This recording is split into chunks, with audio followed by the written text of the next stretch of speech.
সহজ করে দিই সব আপুদেরকে। দেখেন তো সহজে এই যে রুটি হয়ে গেছে, চাপটি রুটি।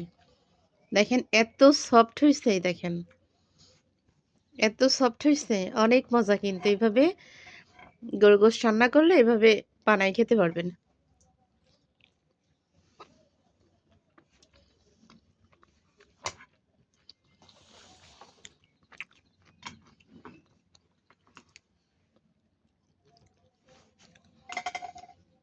দেখেন আমি পিস পিস করে কেটে নিচ্ছি, এই যে অনেক সুন্দর না বলেন?